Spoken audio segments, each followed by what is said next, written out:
This is the Redallover Show with me, Josh Everton, Andy Simcox, Alan Smith, and Craig Wood. The usuals are back. Craig's back from the subs bench for a couple of weeks. We brought him back into first team.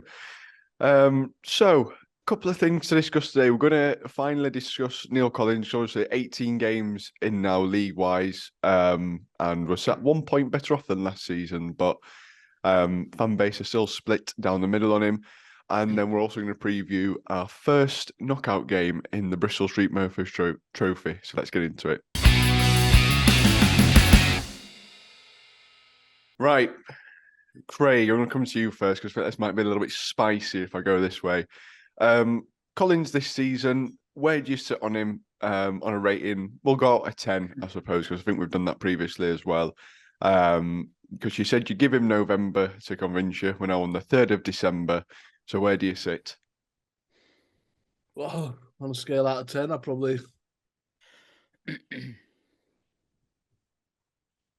factoring in everything, I'd say around a 5. I'm not impressed, but I don't think he's done the worst I've ever seen. Given the circumstances of his defence basically being rebuilt because we've sold everybody or everybody's gone from that area of the pitch, losing Eisted as well because we thought we were going to sign him. Collins leaving, so we've had no solidity at the back at all from last season. But I'm just underwhelmed by his overall tactical ability to change a match. The one big difference I can see from Duff last season is we started off better this season, but we've stayed basically as unpredictable as we were at the start. Under Duff, we started off worse, but we started seeing improvements, and I'm not seeing them improvements. The loss against Bradford, what diabolical. He should have put out the team. What decent, but they just looked like they didn't have a clue what we were doing. What system we're meant to be playing. I think players are still a bit dubious about what we're doing as it is. His only saving grace is that Connell's back, and the way he played in the last game against Wickham, he could be a game changer for Collins if he can keep him injury free, because he can put them balls into that final third that nobody else can. Because we've got ball carriers, that's fine. I mean, Styles, I don't know where he's gone this season, but he's not a shadow who we were 2 seasons ago before Millwall had him. Phillips, we know, can hit a long shot. But we need improvements in January. They've got to help him, because if we continue like this, we're not getting it playoffs. He needs some older heads in this squad, not just young guys. You need to have a bit of mental toughness, and I think we've not got that. When we go behind, that's it. We stay behind. We've got no fight back. So I think we do need that little bit more grit and determination throughout the squad. But yeah, the back line is not good enough. Jack Shepherd looks a decent prospect, but he's not ready. Lapata injury, I think, might derail him for a couple of months. Dejivine looks like the only centre back that's probably at his level. McCart, I don't think is the answer.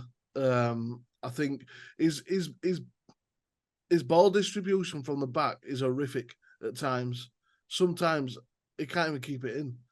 And Jordan Williams is right wing back. He get away a penalty a couple of matches ago, and 1-on-1, it looks shaky at the back. Which is why I think he's better as a wing back. So for me, get that defence sorted out, give Collins a fighting chance. But right now, I'm slightly in the Collins out sort of thing, because I think any coach should be able to elevate players, and I don't see him doing it. Well, it seems being in the Collins out brigade, according to a poll run by Barnsley FC polls, which is on the screen now. 61% Andy saying Collins out, 39% saying in. That's based off 180 votes. If you're on Twitter, check out BFC polls. Do a lot of man of match ones and things like that. A lot of reactive stuff. It's good content over there. So it would seem that Collins out is the slight majority at the minute. But as Craig said, there's a lot of context that should go around where we are. And I'll be honest, I've done a bit of research, quite a bit and all. And so far this season, we are 1 point better off and losing to sort of similar teams in which we do last season. We lost to Plymouth last season, opening date season, where it wasn't a good showing, it wasn't a good performance. Lost to Derby, which we have done already this season. Wickham, where we got battered 3-0. Exeter got turned over by them nicely as well. Morecambe beat us, and we lost to Lincoln as well, which I think in all the games which we did lose last season at this point, it was almost no contest kind of loss. The league was a lot stronger last season, though. I agree with that, but also we are a position worse off with more points. So I don't like. To me, that's a little bit of a nothing point because the lower half might be worse, but the top half are still winning. So at this point in the season, we're a place worse off with a point more. What are the biggest outstanding when it comes to other teams in this league? What is unforgivable for me for Collins is the fact is we are not even competing against any top 6 team this season.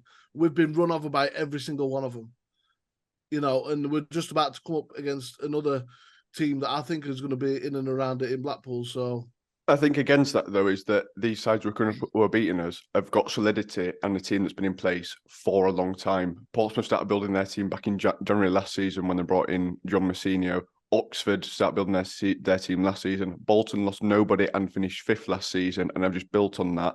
I don't think that's not Collins' fault. That's the board's fault. Exactly. So that's why I sympathise with Collins a little bit more. Andy, where do you sit on Collins? I did give a caveat to that though. Yeah. I understand what Craig's saying, and he's got some justification for that. I think it's a bit harsh some of the time to say that we're not coming from behind. We've done that recently. We've gone, we went behind at Lincoln and pulled it round, and I thought we were going to win it, and then we didn't. But we create difficulties for ourselves. While you've been talking, I've been trying to remember is it about half a dozen penalties we've given away, which is incredible for the amount of games. I think it might be 7. Is it 7 that we've given away? It's either 6 or 7, isn't it? Yeah. And, with the number of games that we've played, it's a crazy number. It could, if we replicate this, it could be 15, 16, 17 by the end of the season. To my recollection, I'm trying to think. I can't think of every single one of them. To my recollection, they've all come on that right-hand side of the box, or our right-hand side. The vast majority, yeah. So we've got wing backs and right-sided players that are giving penalties away, and that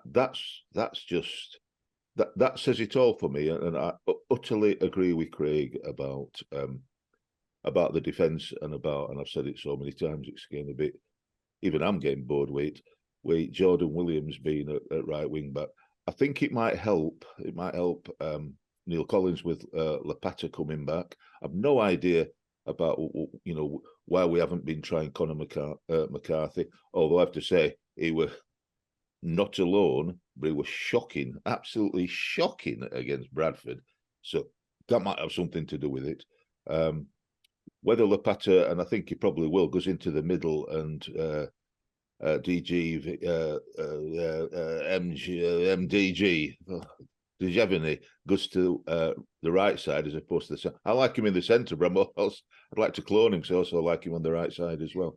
Whether that'll make a difference, and then use Barry Cotter as an impact sub, because he can half make an impact when players are a bit tired, especially going at him, but shooting, get him up front for the last 5 minutes. Anyway, I think it might make a difference. Again, Connell coming back as a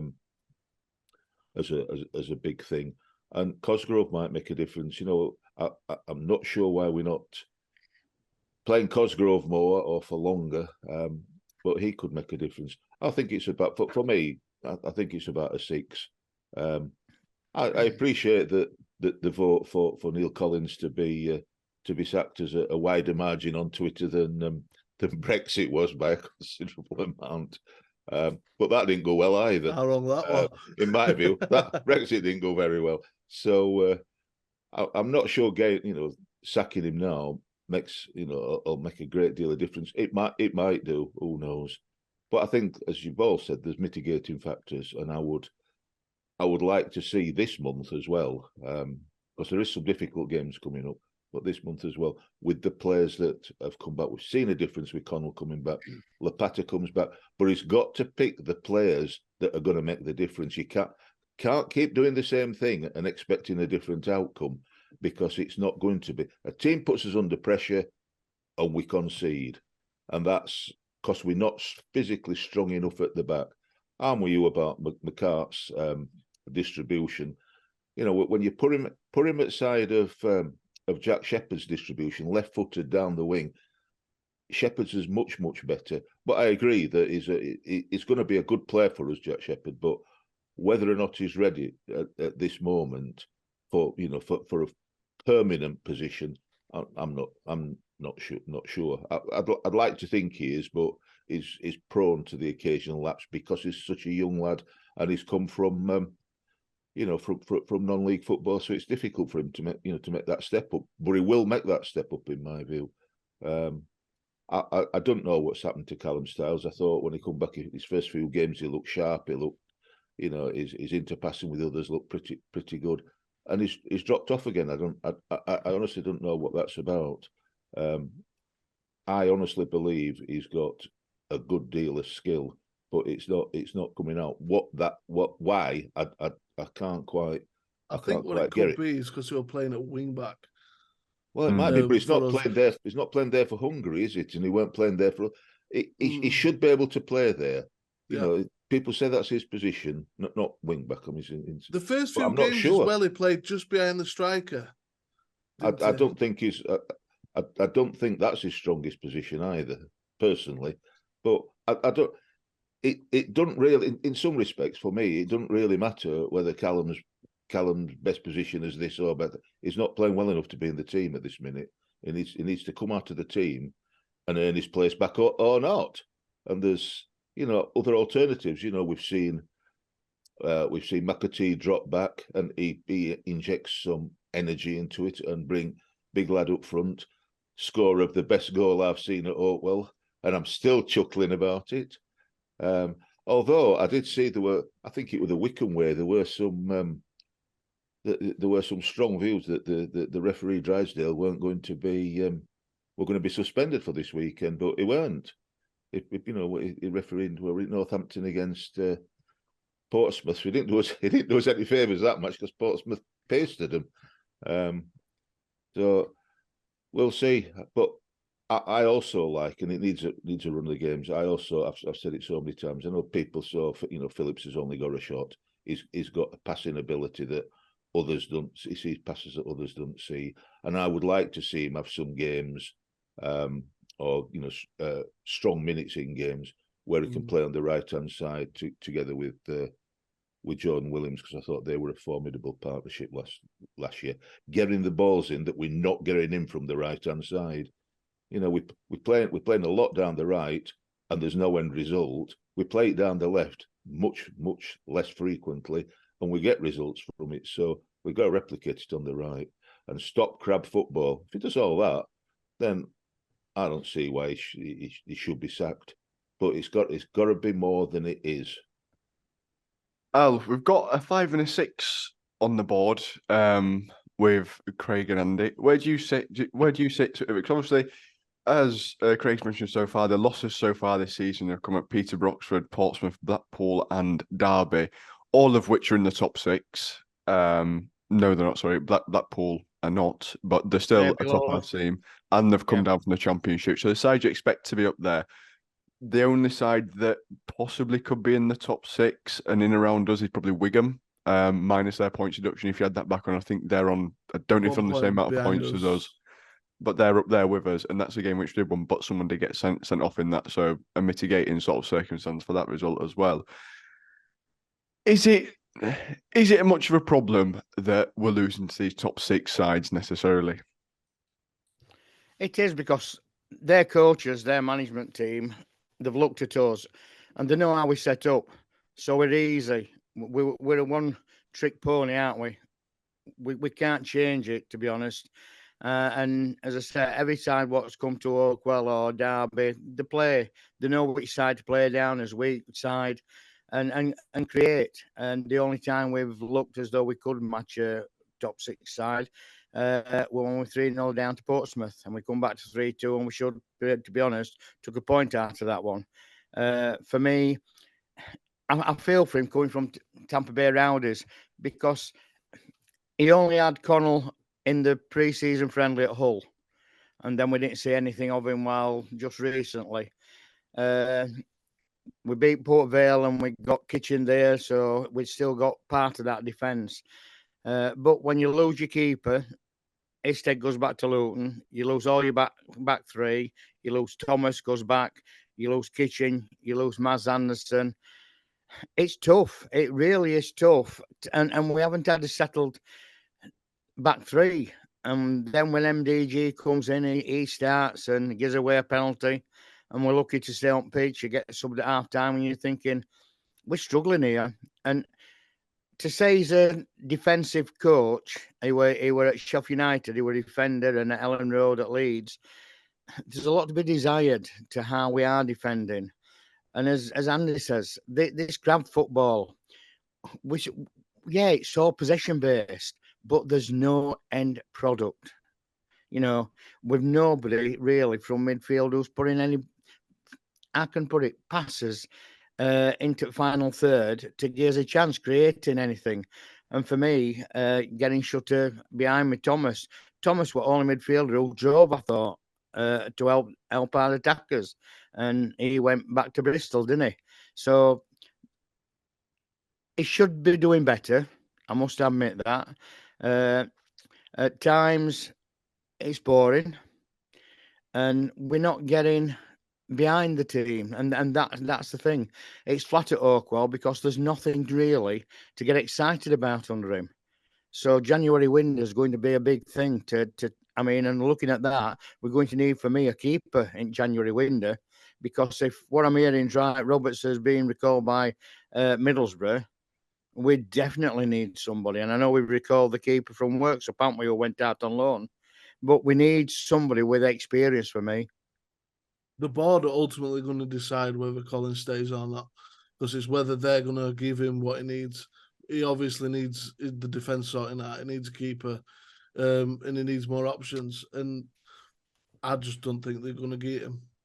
It's going to be an interesting January, isn't it? You know that transfer windows drive me insane, but it's going to be. I think there should just be transfers. It's going to be crucial. It's got to be just transfers. Can't believe we go down this stupid route to transfer windows. There should just be transfers up to a certain point, you know, like they used to be whenever it was something like late March. But, you know, that's where we are. I think it's going to be absolutely crucial, Al, because we've got to remember there's things that we know we need, but there may be things that we lose as well. Who knows what's going to happen? We may lose some players that are peripheral. We may lose some players who are coming out of contract in the summer. We might not do, but we might do. So, you know, we've got to... we can't be, players can't leave and then they say, oh, he's left, and then have to scrabble about right at the end of January again, as we've done a few times, and start trying to plug some gaps again. We've got to, I hope that we've got to be planning for it. And I'm not sure who it is that'll be doing the planning, because I don't know what's happening. Well, we do know what's happening with Khaled, but we don't know what's going to be happening in January with Khaled. You know, so I hope you know, I hope we're planning seriously now, rather than wait until you know, two hours before the transfer window shuts. My we've not replaced Howard, we ain't got whatever. that plus the striker. That were a big thing for me. I know everybody says we should have kept Norwood, and I think it is a big miss for us, because Norwood in this league going to be massive for us. I think how weak it is. Yeah, my prediction, I think we're going to be mid-table come January. I think we're going to have a horrible December. I think we're going to lose the vast majority of games just based on stats in recent games. But I think it might be the boot that this board needs to say, right, let's go out and sort this team out. We need a much better defence, and it all relies on them ultimately. But I think we're going to be around 12th come the end of January, end of December. Well, I Craig, think- recruitment team should be on it now. Recruitment definitely. team Definitely. should have, we should already have a list. yeah, it should be Definitely. there We should now. have, we should have a Knowing how we've replacement for performed Callum and seeing the weaknesses in our squad, and knowing what might happen in January if they recall a goalkeeper, they should be at it. That should be first thing, and hopefully that's a question what's going to be asked tomorrow at the fans forum. One of my big questions is when there's all this sort of uncertainty and unrest around Collins is why would we want to go up? Is this team strong enough to survive in Championship next season? No, Well, not at the nowhere. minute. No, I mean, it's not. So why? So last But season, it could be. It could no, be. at The this, top no, no, end no, no, looks no, good. no. So at this point last season, we had a defence of Tom Edwards from Stoke in the Championship, Mads Anderson, 200 Championship games, Liam Kitchen, over 100 Championship games, Brad Collins, over 100 Championship games. As a solidified back three, Jordan Williams, right wing back, over 100 Championship games, left wing back, Nicky Cadden, one of our better players. A back five that could probably sustain a low-end Championship position. Then building on that, Luke Connell, Herbie Kane, Adam Phillips, Devante Cole, James Norwood. Probably survives in that league. When you look at the likes of Ipswich, who are flying, Plymouth are solid in that league. Wednesday had so much unrest over the summer, getting rid of Darren Moore, and did not invest any money basically whatsoever into a Championship window, and then are dropping back down. We had the foundations there. Now we don't have that. We've got a back three. Have probably got how many Championship games between them? 60, if you add them all up. Between a combined 60. It's probably less than every single player, barring Cadden last season, in the Championship and got that amount of games under the belt. So why would we want to go up? If How we much do, honesty do you want, though? tell me I your don't. opinion. I don't think we'll ever be ready, because this board view experiences as a number of appearances, not on age. But as soon as a player gets to a good level of appearances, i.e., whether they're good enough to play in that league, we sell them. So for me, I don't think we're ever going to have a squad that's going to be strong enough to sustain the Championship place, because whenever the show how good they are, as soon as another team comes in, they're gone. And then we have to take 2 years to build another player into that player again. We did it with Urahan. We built him up, sold him. And then we got Mowat. We built him up. We sold him. Well, he left. And then we're going to do the same with Connell. We did the same with Styles. We tried flogging him. You know, we keep building these players up, saying, oh, yeah, it's experiences, not an age. It's a number of appearances. But as soon as they get that experience, as soon as they get 200-300 games under them, we flog them. You know, and then off the back of that, though, now this transfer window, we've just seen Liam Kitchen go for just short of £5 million, which is the first time we've ever received a fee like that for literally a League One player at the time. Well, I think Ashley Ward is his highest transfer that we've ever sold, and that's when we're in Premier League, obviously. And then Carl Tyler, we sold Carl Tyler, and Carl Tyler to Forest. going back to Bristol. Andy Stanley. Pointless if it's not reinvested, though. Pointless. Yeah, but like we've not. I've seen a lot of this. Like the board not backed him. Like, well, yeah, because we didn't have no money literally up until the last day of the window, and probably the last. That's 3 why hours. I said if they've got January. Yeah, that's why. January, like they need to go out January is and big for spend. them. It's big for them, but it's also the first time that we've had the ability to actually probably go and attract somebody. Or in the other converses, we go and tie down Devante, Herbie, Jordan Williams, Nicky Cadden, and we reinvest the money into the actual squad and improve contracts and sort of level up everything. I think it's the first time we've actually been in this position because, as you've rightly said, Craig, most of the time we cultivate these players to a point and it gets to 6 months left on the contract, and like we hurry and win all. And in that window where we just went and flogged everybody after being third in Championship for 500 grand a piece, it's the first time we've been in a position where we can actually lock these players down. Lucas signed a new deal in the summer. Styles signed that weird contract, then went to Millwall, which I assume has got a minimum fee within it as well. So I think we're in a better place, but I think a lot of it doesn't really sit with Neil Collins. That's why I have a lot of sympathy for him. And also at the same time, like there's no point getting in the coach that could drag this team up because it's going to be such a task in the summer to get a team ready for the championship that we'd need, 8 or 9 new players? But don't we get like 8 million for getting promoted? We do, but It's a lot of money to spend that, especially if you could pull some free agents in. it's a lot of money to spend, but then look at the teams that come down from Prem. They've got 120 million. Yeah. And then you look at the amount of teams who are on the parachute payments and with millionaire owners. It's impossible for, like, Luton being the success story is mental. But when you look at, we're going to be like Rotherham. Yeah, but they spent well, and they kept their good players. I mean, look, they've had that guy that's been there since like League Two. Pelly Ruddock. He's playing, and he's playing for him in Premier League now. Do you know what I mean? If that were us, we'd have flogged him by now. But Craig, Collins can only deal with the cards he's had dealt, and he needs some trump cards coming out in January window to assist him and help him to progress. That's what I said. That's the worst thing. Yeah, he's only dealing with the players that he's got at the moment. Yeah, he should be a coach. He should be getting them be better. But he's had a bad deal. Oh, I'm not. I said that. I said he's got a worse squad than the Underdog. I said all that, and I said January was a big thing for him because it's going to be down to the board whether he stays or not. Because if they don't provide him with the right tools, he's going to fail. I said that. And it looks as though Cole might be going in all what rumours are about. And if we lose Cole, well, they're going to get up front as well to push on. It's tough. It's tough being a Red at the moment.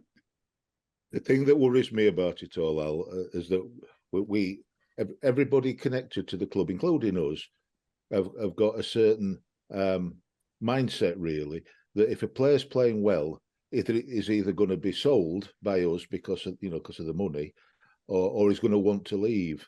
The mentality isn't that necessarily that they want to succeed. Everybody wants to succeed at Barnsley, at Oakwell. You've got to get your success elsewhere, and that's the fundamental bit for me that needs to change from the top to the bottom. We've to have a mentality that this is the place where players get better but also succeed, and I don't think that's currently happening. We came close last season with players coming in that wanted to come, but they put themselves in the shop window as well, otherwise they'd have signed. But that's the bit that's, and I think it might be what's behind what Craig's saying, that we just sell players, but there's the other side that players want to leave.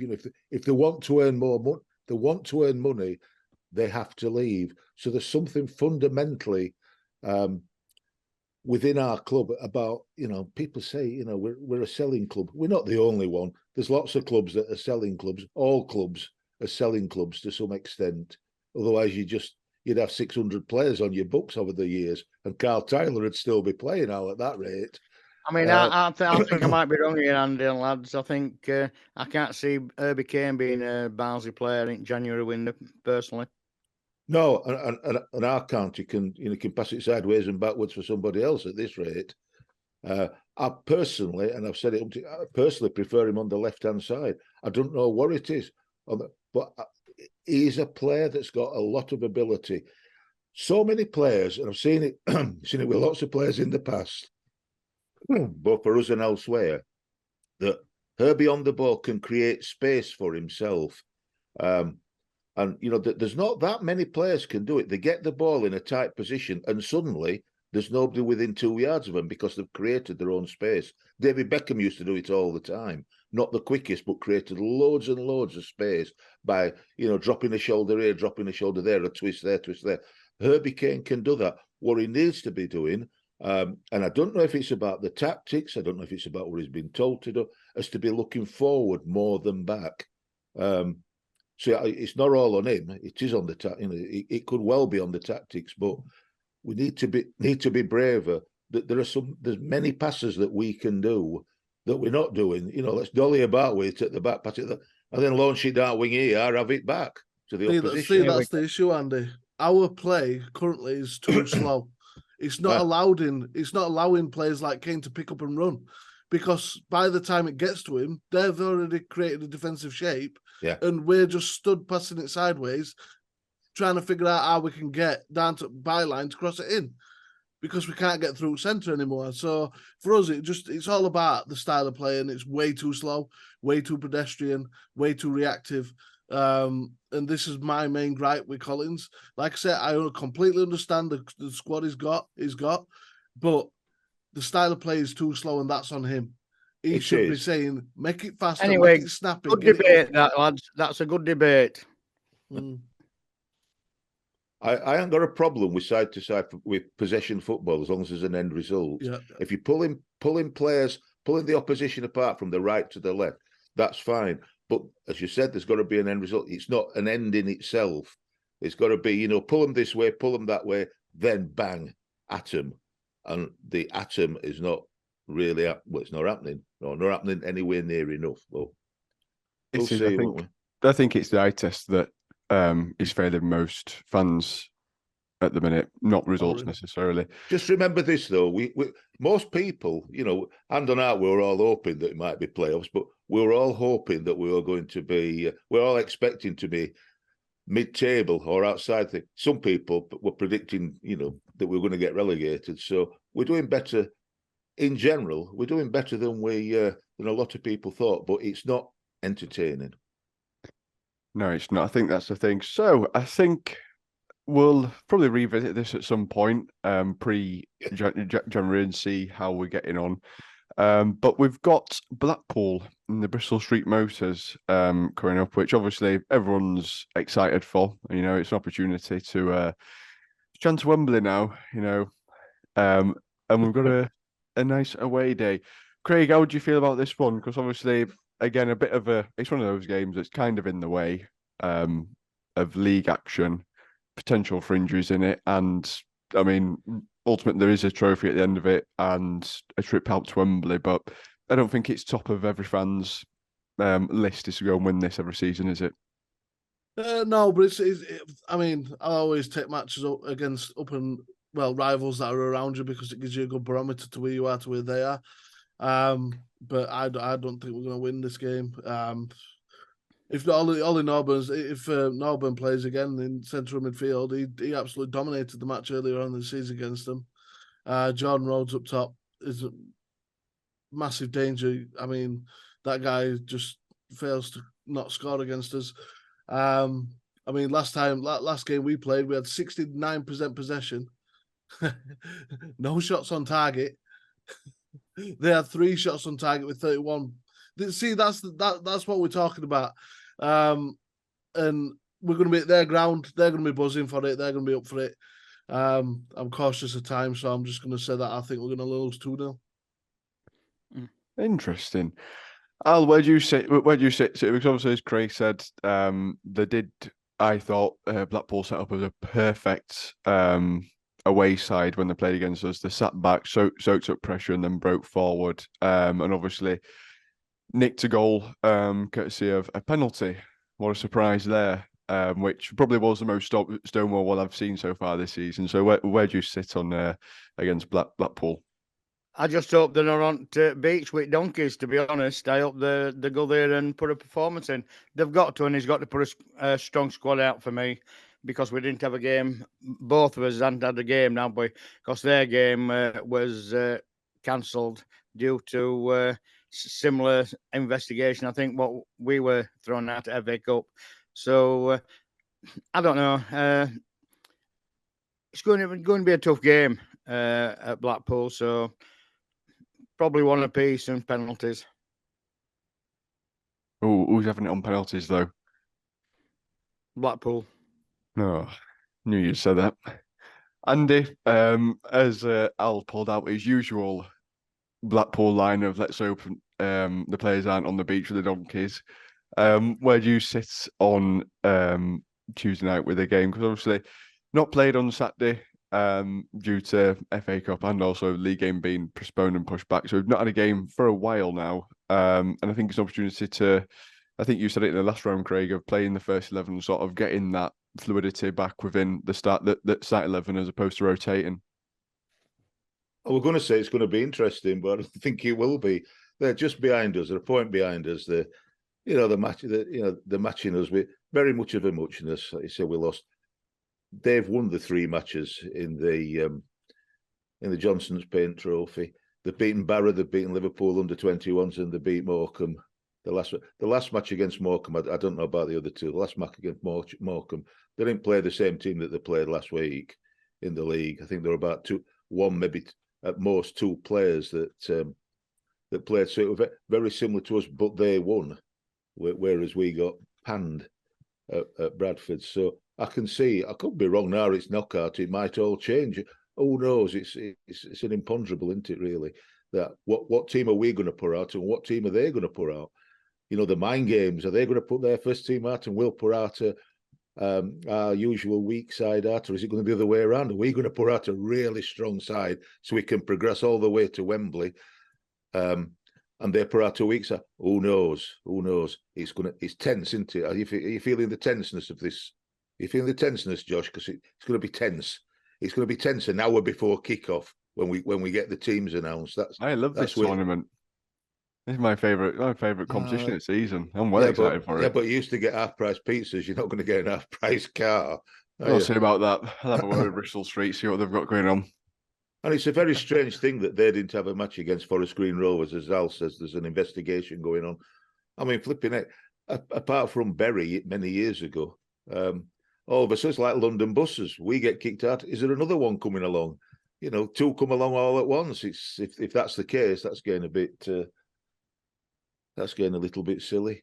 So I actually thought, we're going to tell you what I think about the league matches, but I don't think it's going to have absolutely any bearing whatsoever on this game. So it's going to have naught to do with it. I don't think it's going to show Blackpool anything or us anything apart from which team's got the greatest strength in depth. And so far, you'd say, you know, based on the last two matches where lots of changes were made to both teams, you'd say that Blackpool's more likely to have strength in depth than we have. But who knows? We might get surprised. I can't see us being surprised. But you know, I'm not going to write us off just like that. So who knows? Prediction then. 2-1 to Blackpool. Oh, what did you go? Oh, you went for 1-1, Al, didn't you? So none of us gone for a win. I think Colin. I think he will part with a strong side on Tuesday. So that's my caveat for any chance of me changing my prediction comments straight away after I've seen lineup. I'm not taking any changes in predictions from you. That's all right. To you. Whatever you say. I will just let you know that Kouassi is out, Livery is out, and Norburn is touch and go.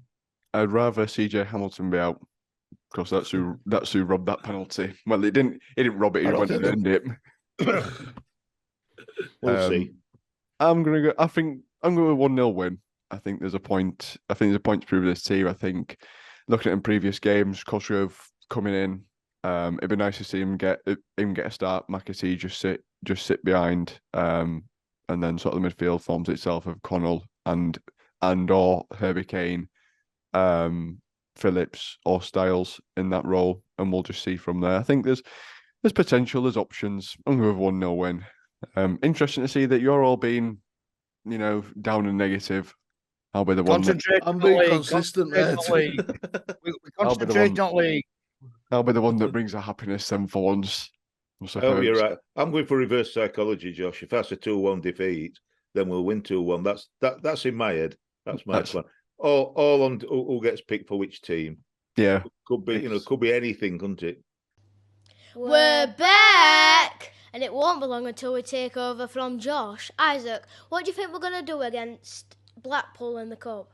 Honestly, I think we're going to put up a good fight. I don't know how Neil Collins is going to do and how he's going to play us. So I'm going to say 2-0 Blackpool. Well, to be fair, I don't think we're really fussed over this cup, really. I just think we're going to get battered. Against Bradford, we had no chemistry. It was just awful. So I think it'll be 3-0 Blackpool. If you think you're better than predicting than us, get it in the comments down below. You Reds! Make sure you get your predictions down in the comments. Get your predictions down. We'd love to see yours and have a conversation with you. And we'll see you later.